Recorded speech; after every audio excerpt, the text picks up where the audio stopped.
இது ஒரு வேப்பலை பட்டா making video. என்னடா வேப்பலை போட்டா சொல்லி புதுசா பண்ணிக்கிட்டு இருக்கேன் அப்படின்னு சொல்லி வரக்கூடாது. இந்த செஞ்சான் வேப்பலை போட்டா சொல்லி செஞ்சுக்கிட்டு இருக்கேன். என்னடா டீஷர்ட்ல வட வட என்னமோ வெள்ளை கலர்ல இருக்கு, என்னடா பண்ணா அப்படின்னு கேட்கக்கூடாது. அது வந்து இந்த பேஸ்ட் பல்லு விளக்கும் போது அப்படியே கீழே சிந்திருச்சுங்க. அதனால அந்த டிஷர்ட்ல இந்த மாதிரி வெள்ளை வெள்ளன்னு இருக்கு. நீ வளர்க்குற தப்பா அடிச்சுக்கிறாங்க. ஆட்டி மாசமான அம்மனுக்கு கூழ் ஊத்துவோம். அந்த வடக்கிங்க வந்து புரட்டா சிவாயம் போல. இப்ப அதான் அப்படியே வித்தியாசம் செஞ்சுக்கிட்டு இருக்காங்க. ஜெய் ஸ்ரீராம் சொல்லி வித்தியாசமா வந்தாலும் வந்து புரட்டா செஞ்சு கிண்டி கொடுத்துக்கிட்டு இருக்காப்புல.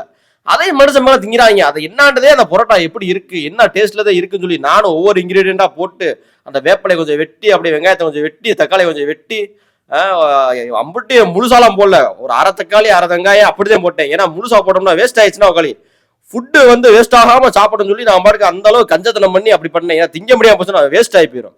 அதனால அப்படியே ஒவ்வொன்றா கொஞ்சம் கொஞ்சமா பண்ணி இந்த புரோட்டாக்கு வந்து மாவு பிசைஞ்சு அதையும் வந்து அப்படியே ஸ்டைல அப்படியே கிண்டி விட்டு அப்படியே வந்து மாவு அப்படியே உருட்டி விட்டு நானும் ஒவ்வொன்றா உள்ள பண்ணி அந்த என்ன ரிப்பீட் பண்றாரோ அந்த வெங்காயம் போட்டாரோ நானும் போடுவேன், அந்த அதை போட்டாரோ நானும் போடுவேன், இதை போட்டாரோ நான் போடுவேன்.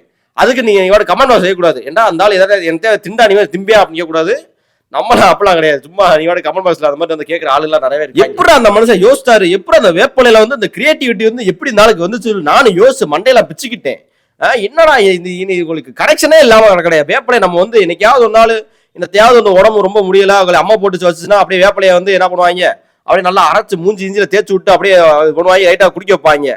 இதுலடா புரோட்டா செஞ்சு நின்றுகிட்டு இருக்காங்க இவங்க, வித்தியாசமான ஆளாக்காங்களே. நம்ம திம்ப சொல்லி நானும் திண்டு பார்த்தா கசப்புதே வேற என்ன இருக்கு, கருவு விட்டு லைட்டா ரீல்ஸ் பார்த்தா அப்படி சமைக்கும் போது பொம்பளையாலாம் வீட்டுல ரீல்ஸ் பார்க்காதீங்க, போன் நோண்டாதீங்க, இந்த மாதிரி கறி போயிடும். ஆனா அப்படி இருந்து கருனதே எடுத்து திண்டு நான் டேஸ்ட் பண்ணேன். உங்களுக்கு நல்லா தாங்க இருந்துச்சு.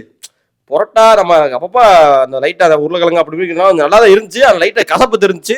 அந்த கசப்பெல்லாம் அப்படியே மறந்து நான் பாட்டுக்கு சரி சாப்பாடெல்லாம் வேஸ்ட் பண்ணக்கூடாது, உடம்புக்கு நல்லது, உள்ள போய் கிருமியெல்லாம் அழியட்டும் அப்படின்னு சொல்லி நான் பாட்டுக்கு உள்ள முழுங்க ஆரம்பிச்சேன். லபக்குன்னு மிச்சம் 3 பீஸ் வந்து என் தம்பிகளுக்கு என் தங்கச்சிக்கு வச்சிருந்தேன். அதை வந்து என்ன பண்ணாங்க ஏது பண்ணா இன்னமும் தெரியல. திண்டாங்களா வச்சாங்களா, ஏன்னா வந்து பார்த்தேன் காணா ஒண்ணுமே.